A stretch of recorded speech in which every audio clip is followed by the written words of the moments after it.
of evolution on American education. First, let us very briefly review the theory of evolution as outlined by Charles Darwin in his famous book, The Origin of Species, published in 1859.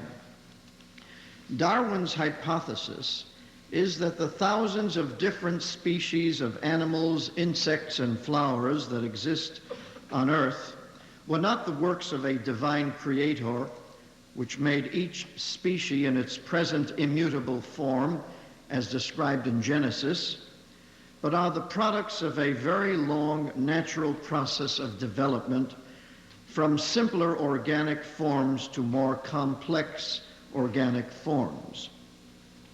Thus, according to Darwin, species continue to change through a process of natural selection, permit only the fittest to survive in more adaptable forms.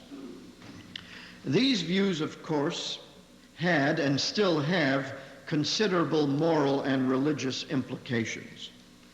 Ronald Clark, in his biography of Darwin, writes, quote, "There were two separate parts to the theory that, while offensive to the religious establishment in themselves, acquired their real danger like the two halves of a nuclear weapon when they were brought together. One was that species had not been created by God, but had evolved over the years.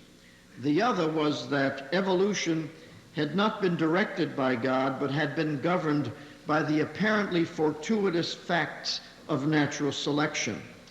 While Darwin was proud of his theory of natural selection, his most important single contribution to the evolutionary argument he saw as one of its main virtues the fact that it provided a counterblow to the idea of creation." Unquote. Darwin also believed that all life originated from a single source, a kind of primeval slime, in which the first living organisms formed spontaneously out of non-living matter through a random process. These organisms are supposed to have branched off into different forms, plants and animals. Evolutionists have worked out all sorts of fascinating genealogical diagrams purporting to show the descent and relationship of one species to another. But what they don't tell the public is that all of the connections in these family trees are based on pure speculation and conjecture.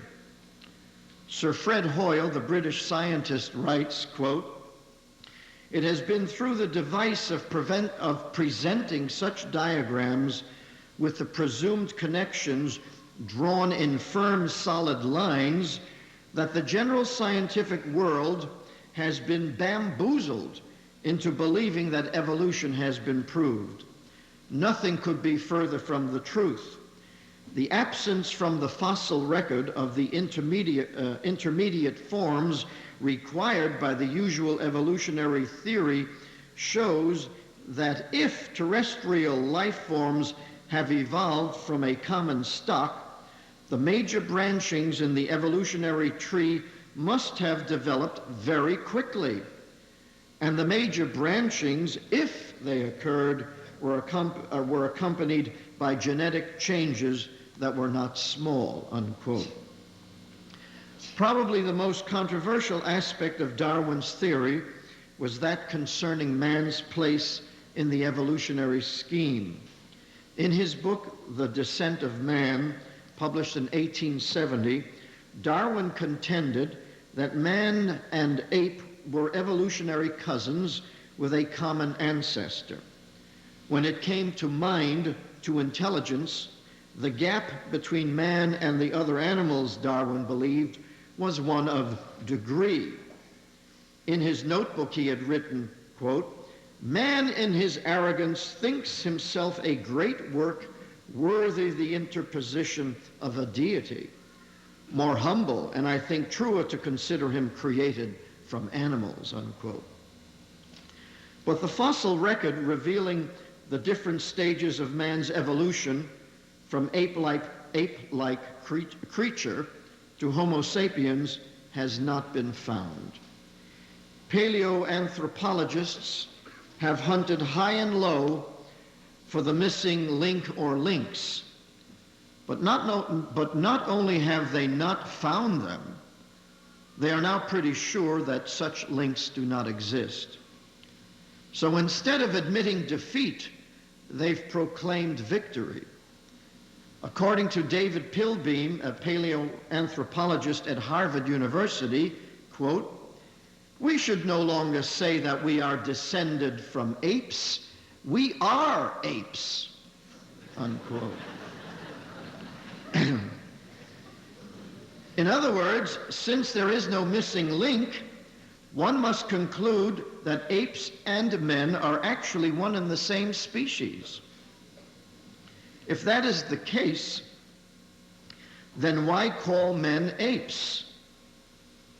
Why not call apes men? Well, if we did that, we would not be able to experiment on apes in the laboratory. We would have to extend to them our notion of human rights, which incidentally we do not extend to unborn human beings. All of which means that some scientists are willing to accept a bigger lie if the smaller lie cannot be proven true. Apparently, to some scientists, any lie is preferable to accepting the possibility that a creator had something to do with everything that exists. The simple fact is that no proof whatever has been found indicating that one species evolves into another. The fossil record is simply a series of still pictures of species that existed at one time. They do not show how one species evolves into another. Transitional fossils have not been found. The fossil record shows new species appearing suddenly without any ancestors. What scientific investigation indicates is that the species are immutable and that when mutations occur, they do not become new species. For example, evolutionists have been experimenting with fruit flies for years in the hope of demonstrating evolution at work. But the fruit flies have stubbornly refused to develop into anything but more fruit flies, despite all kinds of stimuli, including radiation. Some mutations have occurred, but nothing to suggest the beginnings of a new species. In other words, lions have remained lions, monkeys have remained monkeys, and cats have remained cats.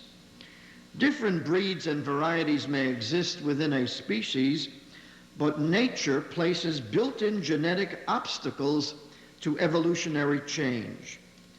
And when you consider that our museums are now filled with over 100 million fossils of 250,000 different species, and not a single series of transitional forms has been found among them, one begins to suspect that a gigantic hoax is being perpetrated by the scientists.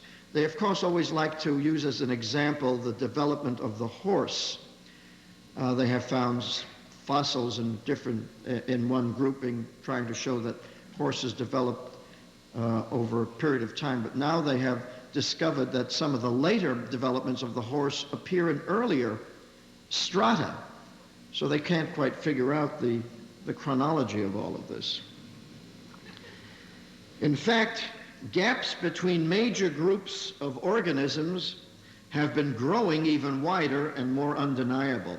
And so it is hard to understand how scientists can assert that evolution is fact and still call themselves scientists. Even Dr. Stephen Jay Gould, a passionate defender of evolution, has written, quote, "The fossil record, with its abrupt transitions, offers no support for gradual change," unquote. Even Darwin wrote in The Origin of the Species, quote, "The geological record is extremely imperfect, and this fact will to a large extent explain why we do not find intermediate varieties connecting together all the extinct and existing forms of life by the finest of graduated steps. He who rejects these views on the nature of the geological record will rightly reject my whole theory," unquote. Apparently, today's proponents of evolution are unwilling to take Darwin's own advice after 120 years of investigation. As for the origin of life, there is no fossil evidence whatever to support the supposition that all life came from a common ancestor. In fact, not only the fossil evidence, but the genetic evidence as well points toward creation as the source of life. The evidence for creation is now so palpable that some scientists, convinced that life could not have originated as Darwin believed, are now theorizing that life in a variety of forms was sent to Earth from outer space by some form of intelligence. As for the theory that life originated by accident in some kind of chemical soup, it was Louis Pasteur who proved that spontaneous generation is impossible. He contended that every generation of every living creature had to be derived from a preceding generation. Life could not have started spontaneously from inorganic matter. But evolutionists have kept on hoping that they could produce life from non-life. In the 1950s, Stanley Miller performed a famous experiment that synthesized amino acids from hypothetical components of the Earth's original atmosphere. The experiment did not produce life from non-life, for the distance from amino acid to life is immense. In other words, the spontaneous generation of life idea is just wishful thinking on the part of evolutionists. Dr. Fred Hoyle has calculated that such an accident had one chance in 10 to the 40,000th power of occurring, making it beyond possibility. Now that we know of the enormous complexity of the DNA genetic code and that the information content of a simple cell has been estimated as around 10 to the 12th power bits, we know that random development of living matter is an impossibility. Consider these facts. There are 2,000 complex enzymes required for a living organism, but not a single one of them could have formed accidentally. The genes of the simplest single-celled organism contain more data than there are letters in all of the volumes of the world's largest library. As Fred Hoyle has put it, quote, "The chance that higher life forms might have emerged in this accidental way is comparable with the chance that a tornado sweeping through a junkyard might assemble a Boeing 747 from the materials therein," unquote.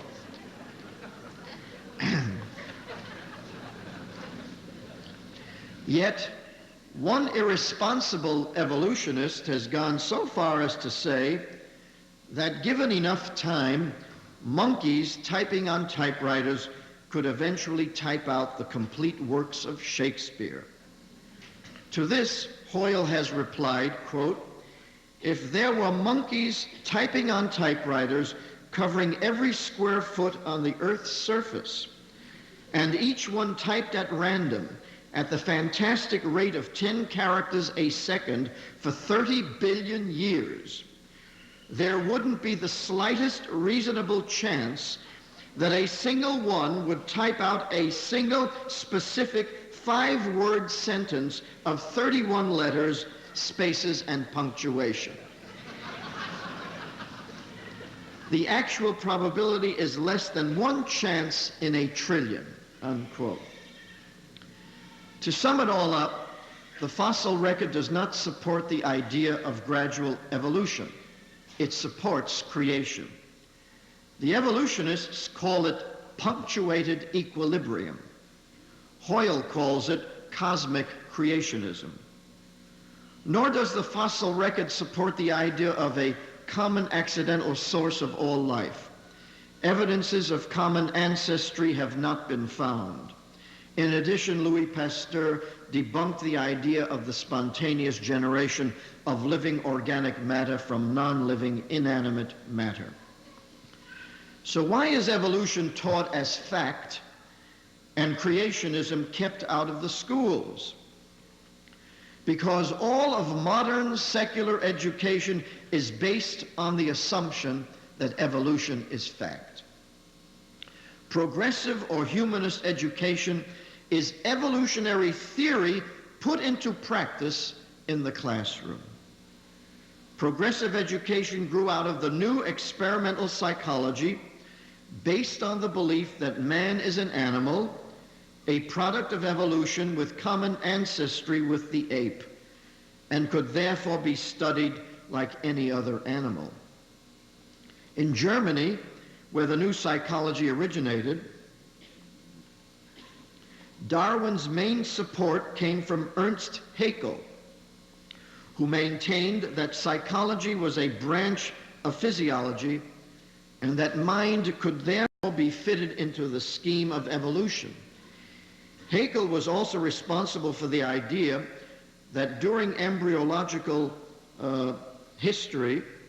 development, higher organisms like man relived their evolutionary history, that ontogeny recapitulates phylogeny. That hypothesis has since been proven false. But the look-say method of teaching reading was promoted by the progressives on the ground that children should go through the different stages that the human race went through in learning to read. That is pictography, hieroglyphics, and finally the alphabet. The application of the dictum that ontogeny recapitulates phylogeny in reading instruction has led to a literacy disaster. All of educational psychology today is based on evolutionary thinking. The stimulus response techniques of teaching developed by Edward L. Thorndike, John B. Watson, Ivan Pavlov, and B.F. Skinner are all derived from Darwin. John B. Watson, in his book Behaviorism, writes, quote, Darwin and also Langer emphasize the stimulus arousing the emotional response and the reaction to it. Their objective descriptions of fear reactions are classical and thoroughly objective and behavioristic, unquote. Thorndike, the father of behaviorist educational psychology, wrote in 1911 in his book Animal Intelligence, quote, nowhere more truly than in his mental capacities is man a part of nature. His instincts, that is, his inborn tendencies to feel and act in certain ways, shows throughout marks of kinship with the lower animals, especially with our nearest relatives physically, the monkeys. His sense powers show no new creation. His intellect we have seen to be a simple, though extended variation from the general animal sort. This again is presaged by the similar variation in the case of the monkeys. Amongst the minds of animals, that of man leads, not as a demigod from another planet, but as a king from the same race, unquote. Thorndike summed up progressive teaching techniques in the following unforgettable sentence, unquote. The best way with children may often be, in the pompous words of an animal trainer, to arrange everything in connection with the trick so that the animal will be compelled by the laws of his own nature to perform it, unquote. In addition, the moral philosophy of the progressives is humanism, which is now the general moral philosophy of public education. The first tenets of humanism, as explained in the Humanist Manifesto published in 1933, are, quote, Tenet 1, religious humanists regard the universe as self-existing and not created. Tenet 2, humanism believes that man is a part of nature and that he has emerged as the result of a continuous process, unquote. Thus, both the psychology and philosophy of public education are based on the false doctrine of Darwinian evolution. Dr. Fred Hoyle writes, quote, there are so many flaws in Darwinism that one can wonder why it swept so completely through the scientific world and why it is still endemic today, unquote. Of course, we know the reason why.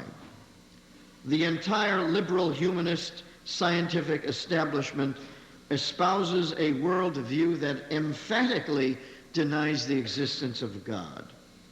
Modern morality is based on the notion that man is an animal, there is no sin, and that sexual repression is unhealthy and creates neuroses. But liberated modern morality has not produced mental health. On the contrary, it has produced social anarchy, rampant venereal disease, mental breakdowns, suicide, drug addiction, increased crime, etc. The sedative Valium is now the largest selling drug in America. Modern morality has produced unprecedented stress, depression, and emotional confusion, and the only answer the humanists have for all of this is drugs. Since both the theory and practice of contemporary public education are for the most part based on the theories and teachings of the progressives, all of whom believe that the theory of evolution applied to the development of mind as well as physical attributes, one can say without fear of contradiction that the public school is a perfect reflection of the evolutionary humanist worldview. As French biologist Jacques Monod put it, quote, man has to understand that he is a mere accident. Not only is man not the center of creation, he is not even the heir to a sort of predetermined evolution that would have produced either man or something very much like him in any case, unquote. Note, incidentally, how similar Monod's view of man is to Darwin's, that man should be brought down to the animal level where he belonged. In other words, what the public school tells the child is that man is no better than an animal, that there is no God, no creator, life originated by accident, there is no meaning or purpose to life other than the satisfaction of animal needs and desires. And what the behavioral psychologists teach the teachers is that children can be taught like animals by techniques developed in laboratories in which animals were the subjects of experimentation. Of course, you know, Thorndike did his experiments with chickens. He thought he could learn how children learn by studying chickens. And Pavlov did his experiments with dogs. Watson did his on rats, and B.F. Skinner, of course, has done his experiments on rats. Professor Skinner doesn't think that there's much of a difference between rats and human beings. Well, maybe there isn't much of a difference, but I believe there is a difference, but perhaps there's not much of a difference between Dr. Skinner and a rat.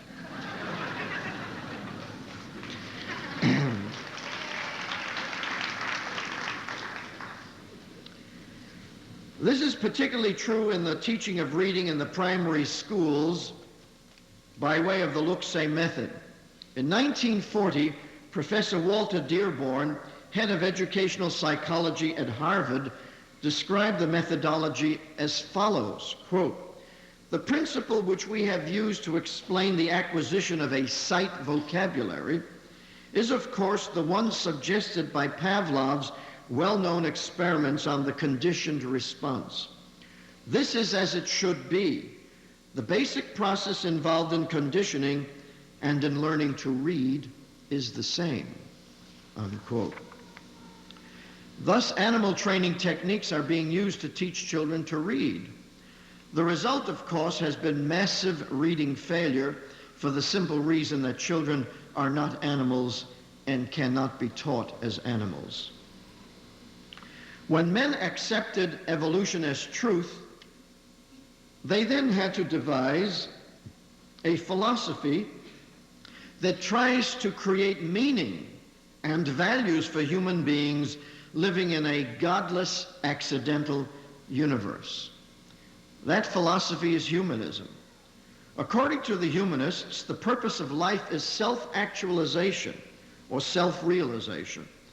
And according to humanist educator Arthur W. Combs, the primary goal of education is self-actualization. In other words, the primary goal of education is not to teach the basic academic skills or to pass on to the future generation the values and knowledge of the previous generation. It is to inculcate the philosophy of humanism.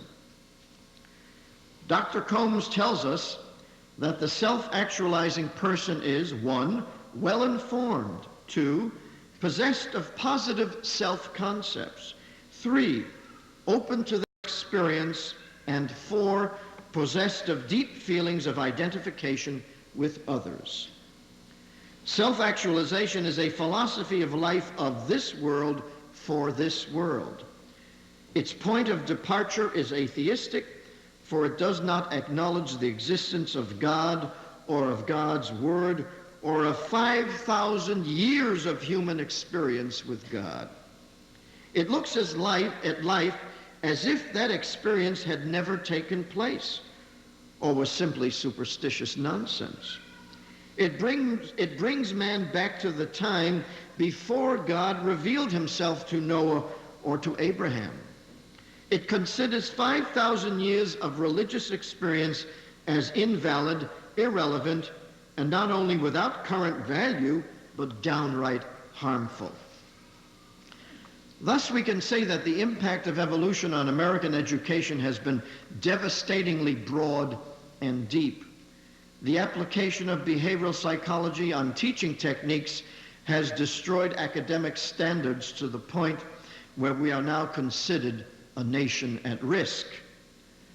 To expect our students to achieve academic excellence while excluding the development of the intellect, which the behaviorists are doing, is like Pharaoh's demanding the children of Israel to make bricks without straw.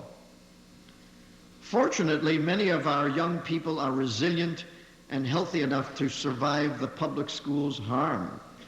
But millions of others are not so fortunate and have become the functional illiterates and intellectual and moral cripples that plague our society.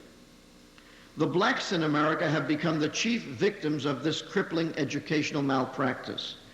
Functional illiteracy is now estimated at 50% among blacks.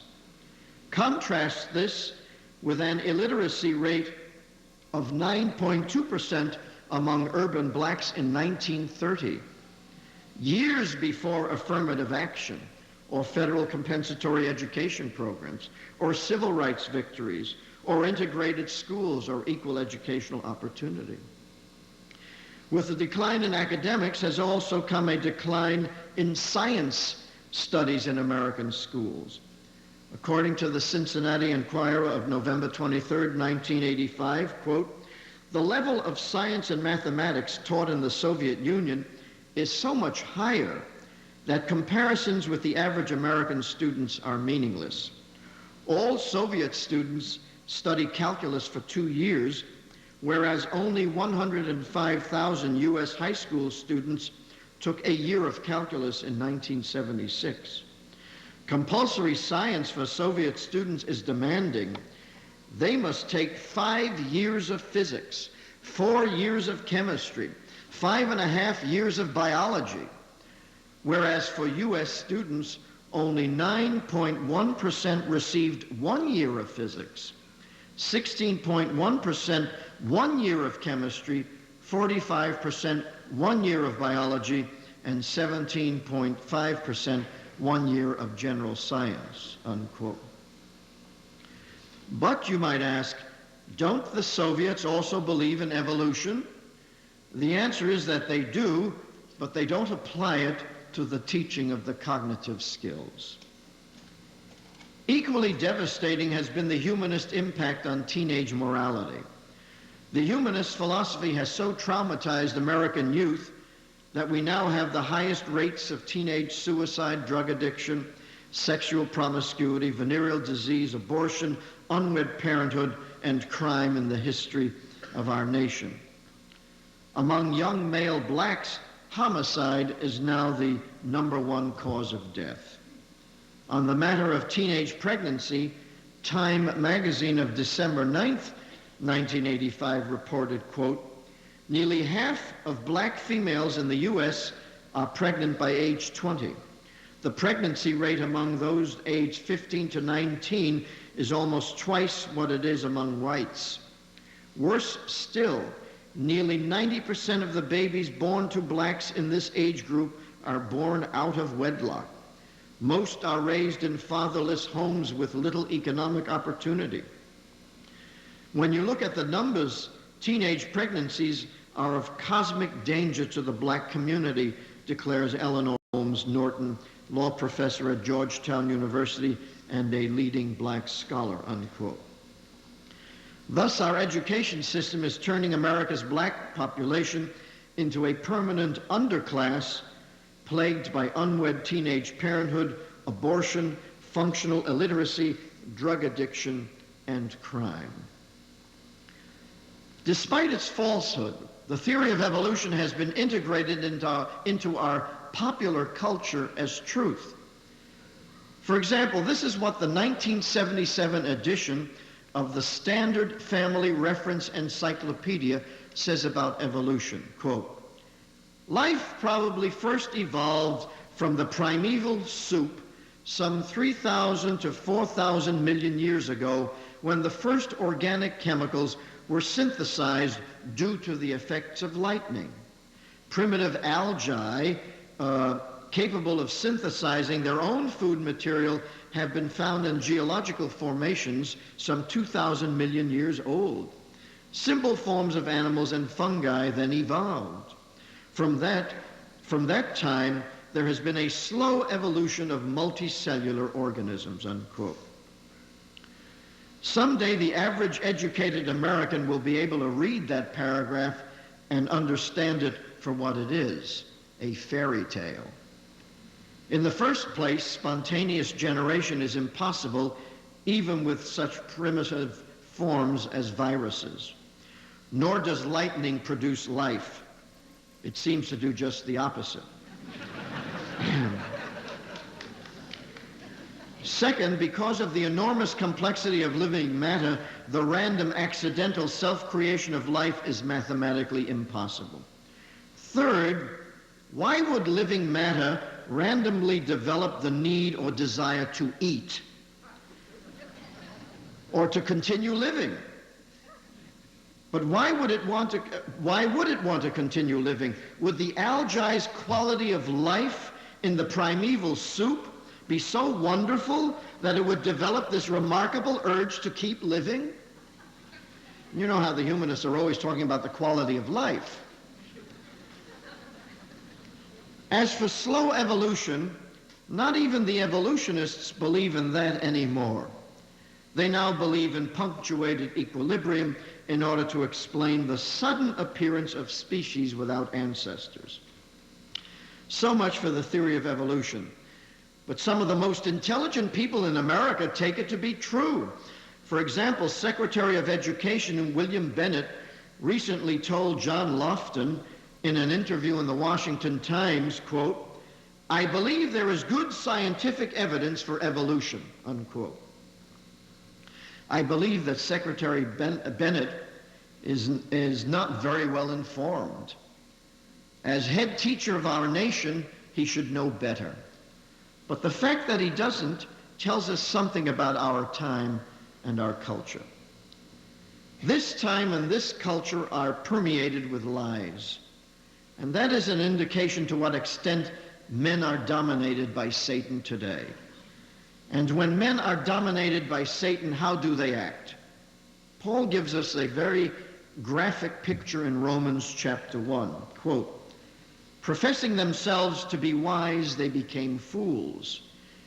Wherefore God also gave them up to uncleanness through the lusts of their own hearts, to dishonor their own bodies between themselves, who changed the truth of God into a lie.